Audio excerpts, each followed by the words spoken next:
जय बृहस्पति देव। प्यारे भक्तों, आज बृहस्पतिवार के दिन आप सभी सुनेंगे बृहस्पतिवार की व्रत कथा। प्राचीन काल की बात है। किसी राज्य में एक बड़ा प्रतापी और दानी राजा राज्य करता था। वह हर गुरुवार को व्रत रखकर दीन दुखियों की मदद करके पुण्य प्राप्त करता था। परंतु ये बात उसकी रानी को अच्छी नहीं लगती थी। वह न तो व्रत करती थी और न ही दान पुण्य में विश्वास रखती थी। इतना ही नहीं, वह राजा को भी ऐसा करने से मना करती थी। एक समय की बात है। राजा शिकार खेलने के लिए वन में गए। घर पर रानी और दासी थी। उसी समय गुरु बृहस्पति देव साधु का रूप धारण कर राजा के दरवाजे पर भिक्षा मांगने आए। साधु ने जब रानी से भिक्षा मांगी तो वह कहने लगी, हे साधु महाराज, मैं इस दान और पुण्य से तंग आ गई हूँ। आप कोई ऐसा उपाय बताएं जिससे कि सारा धन नष्ट हो जाए और मैं आराम से रह सकूं। इतना सुनकर बृहस्पति देव ने कहा, हे देवी, तुम बड़ी विचित्र हो। संतान और धन से कोई दुखी होता है।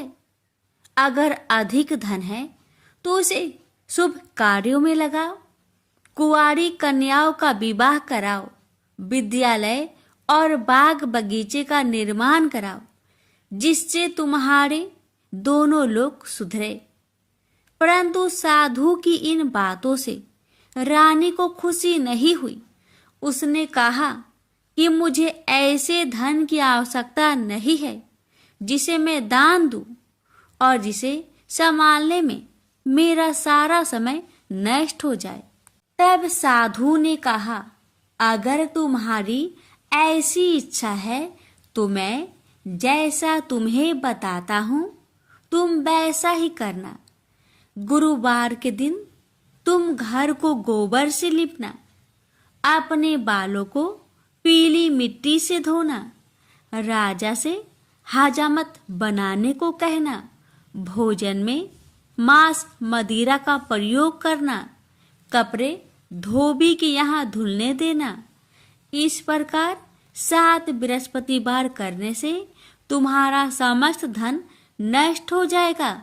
इतना कहकर साधु के रूप में बृहस्पति देव अंतर्ध्यान हो गए। साधु के अनुसार कई बातों को पूरा करते हुए रानी को केवल 3 बृहस्पतिवार ही बीते थे कि उसकी समस्त धन संपत्ति नष्ट हो गई। भोजन के लिए राजा का परिवार तरसने लगा। तब एक दिन राजा ने रानी से बोला कि हे रानी, तुम यहीं रहो, मैं दूसरे देश को जाता हूँ, क्योंकि यहाँ पर सभी लोग मुझे जानते हैं, इसलिए मैं कोई छोटा कार्य नहीं कर सकता। ऐसा कहकर राजा दूसरे देश चला गया। वहाँ वह जंगल से लकड़ी काट कर लाता और शहर में बेचता। इस तरह वह अपना जीवन व्यतीत करने लगा। इधर राजा के परदेश जाते ही रानी और दासी दुखी रहने लगी। एक बार जब रानी और दासी को 7 दिन तक बिना भोजन के रहना पड़ा तो रानी ने अपनी दासी से कहा, हे दासी, पासी के नगर में मेरी बहन रहती है। वह बड़ी धनवान है, तो उसके पास जा और कुछ ले आ, ताकि थोड़ी बहुत गुजर बसर हो जाए। दासी रानी की बहन के पास गई। उस दिन गुरुवार था और रानी की बहन उस समय बृहस्पतिवार व्रत की कथा सुन रही थी। दासी ने रानी की बहन को अपनी रानी का संदेश दिया, लेकिन रानी की बड़ी बहन ने कोई उत्तर नहीं दिया। जब दासी को रानी की बहन से कोई उत्तर नहीं मिला तो वह बहुत दुखी हुई और उसे क्रोध भी आया। दासी ने वापस आकर रानी को सारी बात बता दी। ये सुनकर रानी ने अपने भाग्य को कोसा। उधर रानी की बहन ने सोचा कि मेरी बहन की दासी आई थी, परंतु मैं उससे नहीं बोली, इससे वह बहुत दुखी हुई होगी। कथा सुनकर और पूजा समाप्त करके वह अपनी बहन के घर आई और कहने लगी, हे बहन, मैं बृहस्पतिवार का व्रत कर रही थी। तुम्हारी दासी मेरे घर आई थी, परंतु जब तक कथा होती है तब तक ना तो उठते हैं और ना ही बोलते हैं, इसलिए मैं नहीं बोली। बताओ दासी, क्यों आई थी? रानी बोली, बहन, तुमसे क्या छिपाऊं? हमारे घर में खाने तक को अनाज नहीं था। ऐसा कहते कहते रानी की आंखें भर आई। उसने दासी समेत पिछले 7 दिनों से भूखे रहने तक की बात अपनी बहन को विस्तार पूर्वक सुना दी। रानी की बहन बोली, देखो बहन, भगवान बृहस्पति देव सबकी मनोकामना को पूर्ण करते हैं। देखो, शायद तुम्हारे घर में अनाज रखा हो। पहले तो रानी को विश्वास नहीं हुआ, पर बहन के आग्रह करने पर उसने अपनी दासी को अंदर भेजा तो उसे सचमुच अनाज से भरा एक घड़ा मिल गया। यह देखकर दासी को बड़ी हैरानी हुई। दासी रानी से कहने लगी, हे रानी, जब हमको भोजन नहीं मिलता तो हम व्रत ही तो करते हैं, इसलिए क्यों न इनसे व्रत और कथा की विधि पूछ ली जाए ताकि हम भी व्रत कर सके। तब रानी ने अपनी बहन से बृहस्पतिवार व्रत के बारे में पूछा। उसकी बहन ने बताया, बृहस्पतिवार के व्रत में चने की दाल और मुनक्का से विष्णु भगवान का केले के जड़ में पूजन करे तथा दीपक जलाए, व्रत कथा सुने और पीला भोजन ही करे। इससे बृहस्पति देव प्रसन्न होते हैं। व्रत और पूजन विधि बताकर रानी की बहन अपने घर लौट आई। 7 दिन के बाद जब गुरुवार आया तो रानी और दासी ने व्रत रखा। घुड़सार में जाकर चना और गुड़ लेकर आई। फिर उससे केले की जड़ तथा विष्णु भगवान का पूजन किया। अब पीला भोजन कहाँ से आए? इस बात को लेकर दोनों बहुत दुखी थे। चूंकि उन्होंने व्रत रखा था, इसलिए बृहस्पति देव उनसे प्रसन्न थे। इसलिए वे एक साधारण व्यक्ति का रूप धारण कर 2 थालों में सुंदर पीला भोजन दासी को दे गए। भोजन पाकर दासी प्रसन्न हुई और फिर रानी के साथ मिलकर भोजन ग्रहण किया। उसके बाद वे सभी गुरुवार को व्रत और पूजन करने लगी। बृहस्पति भगवान की कृपा से उनके पास फिर से धन संपत्ति आ गई, परंतु रानी फिर से पहले की तरह आलस्य करने लगी। तब दासी बोली, देखो रानी, तुम पहले भी इस प्रकार आलस्य करती थी। तुम्हें धन रखने में कष्ट होता था, इस कारण सभी धन नष्ट हो गया, और अब जब भगवान बृहस्पति की कृपा से धन मिला है तो तुम्हें फिर से आलस्य होता है। रानी को समझाते हुए दासी कहती है कि बड़ी मुसीबतों के बाद हमने यह धन पाया है, इसलिए हमें दान पुण्य करना चाहिए, भूखे मनुष्य को भोजन कराना चाहिए और धन को शुभ कार्य में खर्च करना चाहिए, जिससे तुम्हारे कुल का यश बढ़ेगा, स्वर्ग की प्राप्ति होगी और पितृ प्रसन्न होंगे। दासी की बात मानकर रानी अपना धन शुभ कार्य में खर्च करने लगी, जिससे पूरे नगर में उसका यश फैलने लगा। बृहस्पतिवार व्रत कथा के बाद श्रद्धा के साथ आरती की जानी चाहिए। इसके बाद प्रसाद बांटकर उसे ग्रहण करना चाहिए। एक दिन राजा दुखी होकर जंगल में एक पेड़ के नीचे आसन जमाकर बैठ गया। वह अपनी दशा को याद करके व्याकुल होने लगा। बृहस्पतिवार का दिन था। एकाएक उसने देखा कि निर्जन वन में एक साधु प्रकट हुए। वह साधु भेष में स्वयं बृहस्पति देवता थे। लकड़हारे के सामने आकर बोले, हे लकड़हारे, इस सुनसान जंगल में तू चिंता मग्न क्यों बैठा है? लकड़हारे ने दोनों हाथ जोड़कर प्रणाम किया और उत्तर दिया, महात्मा जी, आप सब कुछ जानते हैं, मैं क्या कहूँ? यह कहकर रोने लगा और साधु को अपनी आत्मकथा सुनाई। महात्मा जी ने कहा, तुम्हारी स्त्री ने बृहस्पति के दिन बृहस्पति भगवान का निरादर किया है, जिसके कारण रुष्ट होकर उन्होंने तुम्हारी यह दशा कर दी।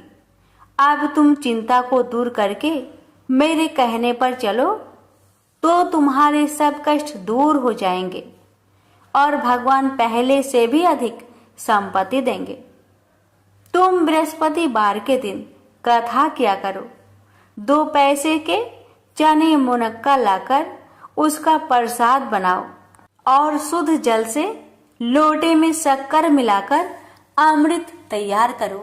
कथा के पश्चात अपने सारे परिवार और सुनने वाले प्रेमियों में अमृत व प्रसाद बांटकर आप भी ग्रहण करो। ऐसा करने से भगवान तुम्हारी सब मनोकामनाएं पूरी करेंगे। साधु के ऐसे वचन सुनकर लकड़हारा बोला, हे प्रभु, मुझे लकड़ी बेचकर इतना पैसा नहीं मिलता जिससे भोजन के उपरांत कुछ बचा सकूं। मैंने रात्रि में अपने स्त्री को व्याकुल देखा है और मेरे पास कुछ भी नहीं जिससे मैं उसकी खबर मंगा सकूं। साधु ने कहा, हे लकड़हारे, तुम किसी बात की चिंता मत करो। बृहस्पति के दिन तुम रोजाना की तरह लकड़ियां लेकर शहर को जाओ। तुम्हारे रोज से दुगुना धन प्राप्त होगा, जिससे तुम भली भांति भोजन कर लोगे तथा बृहस्पति देव की पूजा का सामान भी आ जाएगा। इतना कहकर साधु अंतर्ध्यान हो गए। धीरे धीरे समय व्यतीत होने पर फिर वही बृहस्पतिवार का दिन आया। लकड़हारा जंगल से लकड़ी काटकर किसी शहर में बेचने गया। उसे उस दिन और दिन से अधिक पैसा मिला। राजा ने चना गुड़ आदि लाकर गुरुवार का व्रत किया। उस दिन से उसके सभी कलेश दूर हुए। परंतु जब दोबारा गुरुवार का दिन आया तो बृहस्पतिवार का व्रत करना भूल गया। इस कारण बृहस्पति भगवान नाराज हो गए। उस दिन उस नगर के राजा ने विशाल यज्ञ का आयोजन किया तथा शहर में यह घोषणा करा दी कि कोई भी मनुष्य अपने घर में भोजन न बनावे, न आग जलावे। समस्त जनता मेरे यहाँ भोजन करने आवे। इस आज्ञा को जो न मानेगा उसे फांसी की सजा दी जाएगी। इस तरह की घोषणा संपूर्ण नगर में करवा दी गई। राजा की आज्ञा अनुसार शहर के सभी लोग भोजन करने गए, लेकिन लकड़हारा कुछ देर से पहुंचा, इसलिए राजा उसको अपने साथ घर लिवा ले गए और ले जाकर भोजन करा रहे थे तो रानी की दृष्टि उस खूंटी पर पड़ी जिस पर उसका हार लटका हुआ था। वह वहां पर दिखाई नहीं दिया। रानी ने निश्चय किया कि मेरा हार इस मनुष्य ने चुरा लिया है। उसी समय सिपाहियों को बुलवाकर उसको कारागार में डलवा दिया। जब लकड़हारा कारागार में पड़ गया और बहुत दुखी होकर विचार करने लगा कि ना जाने कौन से पूर्व जन्म के कर्म से मुझे यह दुख प्राप्त हुआ है। और उसी साधु को याद करने लगा जो कि जंगल में मिला था। उसी समय तत्काल बृहस्पति देव साधु के रूप में प्रकट हुए और उसकी दशा को देखकर कहने लगे, अरे मूर्ख, तूने बृहस्पति देव की कथा नहीं करी, इस कारण तुझे दुख प्राप्त हुआ है। अब चिंता मत कर, बृहस्पतिवार के दिन कारागार के दरवाजे पर 4 पैसे पड़े मिलेंगे। उनसे तू बृहस्पति देव की पूजा करना, तेरे सभी कष्ट दूर हो जाएंगे। बृहस्पति के दिन उसे 4 पैसे मिले। लकड़हारे ने कथा कही। उसे रात्रि को बृहस्पति देव ने उस नगर के राजा को सपने में कहा, हे राजा, तुमने जिस आदमी को कारागार में बंद किया है वह निर्दोष है, वह राजा है, उसे छोड़ देना। रानी का हार उसी खूंटी पर लटका है। अगर तू ऐसा नहीं करेगा तो मैं तेरे राज्य को नष्ट कर दूंगा। इस तरह रात्रि के सपनों को देखकर राजा प्रातः काल उठा और खूंटी पर हार देखकर लकड़हारे को बुलाकर क्षमा मांगी तथा लकड़हारे को योग सुंदर वस्त्र आभूषण देकर विदा कर दिया। बृहस्पति देव की आज्ञा अनुसार लकड़हारा अपने नगर को चल दिया। राजा जब अपने नगर के निकट पहुंचा तो उसे बड़ा आश्चर्य हुआ। नगर में पहले से अधिक बाग, तालाब, कुएं तथा बहुत सी धर्मशाला, मंदिर आदि बन गई है। राजा ने पूछा, यह किसका बाग और धर्मशाला है? तब नगर के सब लोग कहने लगे, यह सब रानी और बांदी की है। तो राजा को आश्चर्य हुआ और गुस्सा भी आया। जब रानी ने यह खबर सुनी कि राजा आ रहे हैं तो उन्होंने बांदी से कहा कि हे दासी, देख, राजा हमको कितनी बुरी हालत में छोड़ गए थे। हमारी ऐसी हालत देखकर वह लौट न जाए, इसलिए तू दरवाजे पर खड़ी हो जा। आज्ञा अनुसार दासी दरवाजे पर खड़ी हो गई। राजा आए तो उन्हें अपने साथ लिवा लाई। तब राजा ने क्रोध करके अपनी रानी से पूछा कि यह धन तुम्हें कैसे प्राप्त हुआ? तब उन्होंने कहा, हमें यह सब धन बृहस्पति देव के इस व्रत के प्रभाव से प्राप्त हुआ है। राजा ने निश्चय किया कि 7 रोज बाद तो सभी बृहस्पति देव का पूजन करते हैं, परंतु मैं प्रतिदिन दिन में 3 बार कहानी तथा रोज व्रत किया करूंगा।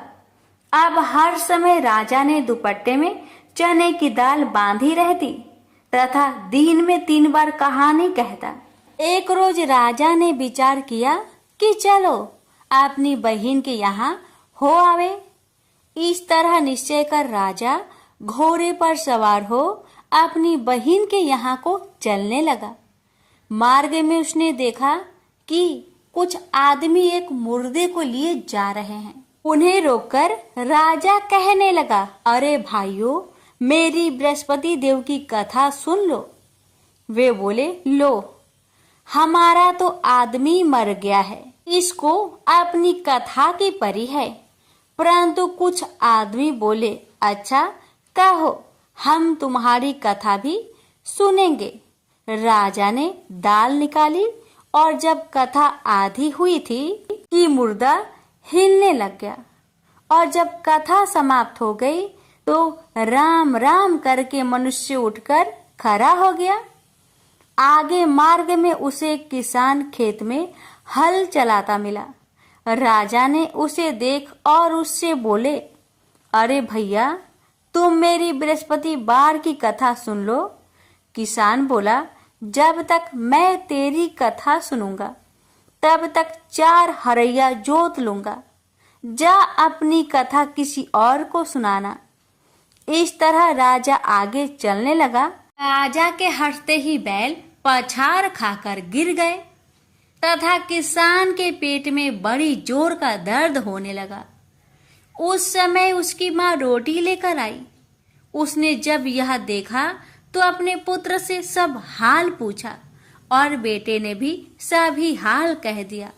तो बुढ़िया दौड़ी दौड़ी उस घोड़ सवार के पास गई और उससे बोली कि मैं तेरी कथा सुनूंगी, तू अपनी कथा मेरे खेत पर चलकर ही कहना। राजा ने बुढ़िया के खेत पर जाकर कथा कही। इसके सुनते ही वह बैल उठ खड़ा हुई तथा किसान के पेट का दर्द भी बंद हो गया। राजा अपनी बहन के घर पहुंचा। बहन ने भाई की खूब मेहमानी की। दूसरे रोज प्रातःकाल राजा जागा तो वह देखने लगा कि सब लोग भोजन कर रहे हैं। राजा ने अपनी बहन से कहा, ऐसा कोई मनुष्य है जिसने भोजन नहीं किया हो? मेरी बृहस्पतिवार की कथा सुन ले। बहन बोली, हे भैया, यह देश ऐसा ही है कि पहले यहाँ लोग भोजन करते हैं, बाद में अन्य काम करते हैं। अगर कोई पड़ोस में हो तो देख आऊं। वह ऐसा कहकर देखने चली गई, परंतु उसे कोई ऐसा व्यक्ति नहीं मिला जिसने भोजन न किया हो। अतः वह एक कुम्हार के घर गई जिसका लड़का बीमार था। उसे मालूम हुआ कि उनके यहाँ 3 रोज से किसी ने भोजन नहीं किया है। रानी ने अपने भाई की कथा सुनने के लिए कुम्हार से कहा। वह तैयार हो गया। राजा ने जाकर बृहस्पतिवार की कथा कही, जिसको सुनकर उसका लड़का ठीक हो गया। अब तो राजा की प्रशंसा होने लगी। एक रोज राजा ने अपनी बहन से कहा कि हे बहन, हम अपने घर को जाएंगे, तुम भी तैयार हो जाओ। राजा की बहन ने अपनी सास से कहा। सास ने कहा, हाँ चली जा, परंतु अपने लड़कों को मत ले जाना, क्योंकि तेरे भाई के कोई औलाद नहीं है। बहन ने अपने भैया से कहा, हे भैया, मैं तो चलूंगी पर कोई बालक नहीं जाएगा। राजा बोला, जब कोई बालक नहीं चलेगा तब तुम ही क्या करोगी? बड़े दुखी मन से राजा अपने नगर को लौट आया। राजा ने अपनी रानी से कहा, हम निरवंशी है, हमारा मुंह देखने का धर्म नहीं है और कुछ भोजन आदि नहीं किया। रानी बोली, हे प्रभु, बृहस्पति देव ने हमें सब कुछ दिया है, वह हमें औलाद अवश्य देंगे। उसी रात को बृहस्पति देव ने राजा से सपने में कहा, हे राजा, उठ, सभी सोच त्याग दे, तेरी रानी गर्भ से है। राजा को यह बात सुनकर बड़ी खुशी हुई। 9वें महीने में उसके गर्भ से एक सुंदर पुत्र पैदा हुआ। तब राजा बोला, हे रानी, स्त्री बिना भोजन के रह सकती है, पर बिना कहे नहीं रह सकती। जब मेरी बहन आवे तुम उससे कुछ मत कहना। रानी ने सुनकर हाँ कर दिया। जब राजा की बहन ने यह शुभ समाचार सुना तो वह बहुत खुश हुई तथा बधाई लेकर अपने भाई के यहाँ आई।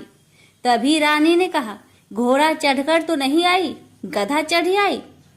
राजा की बहन बोली, भाभी, मैं इस प्रकार न कहती तो तुम्हें औलाद कैसे मिलती? बृहस्पति देव ऐसे ही हैं, ऐसी जिसके मन में कामनाएं हैं सभी को पूर्ण करते हैं। जो सदा भावना पूर्वक बृहस्पतिवार का व्रत करता है एवं कथा पढ़ता अथवा सुनता है, दूसरों को सुनाता है, बृहस्पति देव उसकी सभी मनोकामना पूर्ण करते हैं। तो प्रेम से बोलिए, बृहस्पति भगवान की जय हो। गुरुवार की महालक्ष्मी जी की व्रत कथा। इस कथा को सुनने अथवा पढ़ने से सभी मनोकामना पूर्ण हो जाती है। भारत वर्ष के सौराष्ट्र देश में द्वापर युग की यह कहानी हुई है। सौराष्ट्र में उस समय भद्रश्रवा नाम के राजा थे। वे बड़े पराक्रमी राजा थे। 4 वेद, 6 शास्त्र, 18 पुराणों का उन्हें ज्ञान था। उनकी रानी का नाम सूरत चंद्रिका था। रानी देखने में सुंदर और सुलक्षणा थी तथा पतिव्रता थी। उन दोनों को 7 पुत्र तथा उनके बाद एक कन्या का वरदान मिला था। कन्या का नाम श्याम बाला था। एक बार महालक्ष्मी जी के मन में आया कि जाकर उस राजा के राज प्रसाद में रहे। इससे राजा को दुगनी धन दौलत की प्राप्ति होगी और वह इस धन दौलत से अपनी प्रजा को और सुख दे पाएगा। गरीब के घर अगर रहे और उन्हें धन दौलत प्राप्त हो तो वह स्वार्थी की तरह केवल अपने ऊपर ही खर्च करेगा। यह सोचकर श्री महालक्ष्मी जी ने बूढ़ी ब्राह्मण स्त्री का रूप धारण किया। हाथ में लाठी लिए लाठी के सहारे रानी के द्वार तक पहुंची। यद्यपि उन्होंने बूढ़ी औरत का रूप धारण किया था, पर उनके चेहरे पर देवी का तेज था। उन्हें देखते ही एक दासी सामने आई। उसने इनका नाम, धाम, काम, धर्म पूछ डाला। वृद्ध ब्राह्मण का रूप धारित माता लक्ष्मी ने कहा, बालिके, मेरा नाम कमला है। मेरे पति का नाम भुवनेश है। हम द्वारिका में रहते हैं। तुम्हारी रानी पिछले जन्म में एक वैश्य की पत्नी थी। वह वैश्य गरीब था। दरिद्रता के कारण हर रोज घर में झगड़े होते थे तथा उसका पति रोज उसे मारता था। इन बातों से तंग आकर वह घर छोड़कर चली गई तथा वन जंगल में खाली पेट भटकने लगी।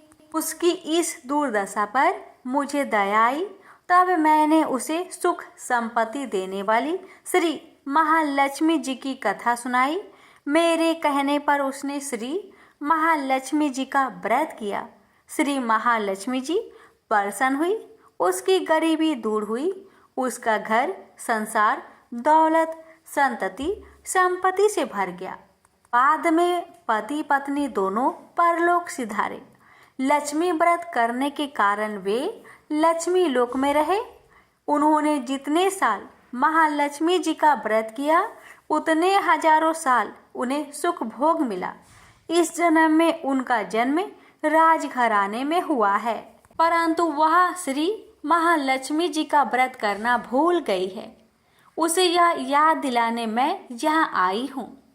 बुढ़िया की बातें सुनकर दासी ने उन्हें प्रणाम किया तथा श्री महालक्ष्मी जी का व्रत किस तरह किया जाए इस बारे में पूछा। बुढ़िया रूप धारण किए हुए श्री महालक्ष्मी माता ने दासी को पूजा की विधि तथा महिमा बताई। इसके बाद वह दासी माता को प्रणाम कर रानी को बताने अंदर चली गई। राज वैभव में रहते हुए रानी को अपने ऐश्वर्य का बहुत घमंड हुआ था। संपत्ति तथा अधिकार के वजह से वह उन्मत्त हो गई थी। दासी द्वारा बताई गई बुढ़िया की बातें सुनकर वह आग बबूला हो गई और राजद्वार पर आकर बुढ़िया रूपी श्री महालक्ष्मी पर बरस पड़ी। उसे यह मालूम नहीं था कि श्री महालक्ष्मी माता बुढ़िया का रूप धारण किए द्वार तक आई हैं, परंतु रानी का इस कदर रूख बर्ताव तथा अपना अनादर देखकर माता ने वहां ठहरना ठीक ना समझा। वे वहां से चल पड़ी। राह में उन्हें राजकुमारी श्यामबाला मिली। उन्होंने श्यामबाला को सारी बात बताई। श्यामबाला ने अपनी ओर से श्री महालक्ष्मी माता से क्षमा मांगी। माता को उस पर दया आई। उन्होंने श्यामबाला को श्री महालक्ष्मी व्रत के बारे में बताया। उस दिन अगहन यानी मार्गशीर्ष माह का पहला गुरुवार था। श्यामबाला ने परम श्रद्धा से श्री महालक्ष्मी जी का व्रत रखा। फल स्वरूप राजा सिद्धेश्वर के सुपुत्र मालाधर से उसका विवाह हुआ। वह धन दौलत ऐश्वर्य वैभव से माला माल हो गई। पति के साथ ससुराल में आनंद से दिन बिताने लगी। इधर श्री महालक्ष्मी का रानी पर प्रकोप हुआ। फलस्वरूप राजा भद्रसर्वा का राज्य एवं राज कारोबार नष्ट हो गया, जहाँ तक कि खाने की लाले पड़ गए। ऐसी हालात में एक दिन रानी ने राजा से निवेदन किया, हमारा दामाद इतना बड़ा राजा है, धनवान है, ऐश्वर्यशाली है, क्यों ना उसके पास जाए, अपना हाल उसे बताए, वह जरूर हमारी मदद करेगा। इस बात पर राजा भद्रसर्वा दामाद के पास रवाना हुए। राज्य में पहुंचकर एक तालाब के किनारे थोड़ी देर विश्राम लेने के लिए ठहरे। तालाब से पानी पीने आते जाते दासियों ने उन्हें देखा। उन्होंने विनम्रता से उनकी पूछताछ की। जब उन्हें यह मालूम हुआ कि वे रानी श्यामबाला के पिता हैं, तो दौड़ते हुए जाकर उन्होंने रानी को सारी बात बताई। रानी ने दासी के हाथ राज परिधान भेजकर बड़े ठाट से उनका स्वागत किया तथा आदर सत्कार किया, खान पान करवाया। जब वे लौटने लगे तो सोने की मोहरों से भरा घड़ा दिया। राजा भद्रश्रवा जब वापस लौटे तो उन्हें देखकर रानी सूरत चंद्रिका खुश हुई। उन्होंने सोने की मोहर से भरे घड़े का मुख खोला, पर हाय भगवान, घड़े में धन के बदले कोयले मिले। ये सब श्री महालक्ष्मी जी के प्रकोप से हुआ। इस प्रकार दुर्दशा में और कई दिन बीत गए। इस बार रानी स्वयं अपनी कन्या के पास गई। वह दिन अगहन माह का अंतिम गुरुवार था। श्यामबाला ने श्री महालक्ष्मी का व्रत किया, पूजा की, अपनी माता से भी व्रत करवाया। इसके बाद रानी अपने घर आई। श्री महालक्ष्मी का व्रत रखने पर उसे फिर से अपना राजपाट, धन दौलत, ऐश्वर्य प्राप्त हुआ। वह फिर से सुख शांति आनंदमय जीवन बिताने लगी। कुछ दिनों बाद राजकन्या श्यामबाला अपने पिता के घर आई। उसे अपने घर देखकर सूरत चंद्रिका को पुरानी बातें याद आई। यही कि श्यामबाला ने अपने पिता को घड़ा भर कोयला दिया था और उसने तो कुछ भी नहीं दिया था। इसी कारण श्यामबाला को पिता के घर आने पर उसका कोई आदर आतिथ्य नहीं हुआ, बल्कि अनादर हुआ। पर उसने इस बात का बुरा नहीं माना। अपने घर लौटते समय उसने पिता के घर से थोड़ा नमक ले लिया। अपने घर लौटने पर उसके पति ने पूछा, अपने मायके से क्या लाई हो? इस पर उसने जवाब दिया, वहाँ का सार लाई हूँ। पति ने पूछा, इसका मतलब क्या हुआ? श्यामबाला ने कहा, थोड़ी धीरज रखे, सब मालूम हो जाएगा। उस दिन श्यामबाला ने सारा भोजन नमक बिना डाले ही बनाया और परोसा। पति ने खाना चखा, सारा खाना नमक बिना था, इसलिए स्वाद न आया। फिर श्यामबाला ने थाली में नमक डाला, इससे सारा भोजन स्वादिष्ट लगने लगा। तब श्यामबाला ने पति से कहा, यही है वह मायके से लाया हुआ सार। पति को उसकी बात सही लगी। फिर वह दोनों हंसी मजाक करते हुए भोजन करने लगे।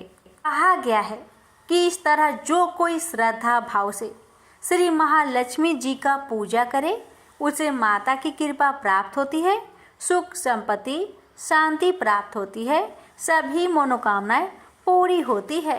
परंतु यह सब प्राप्त होने पर माता की पूजा को भूलना नहीं चाहिए। हर गुरुवार को व्रत पाठ अवश्य करना चाहिए।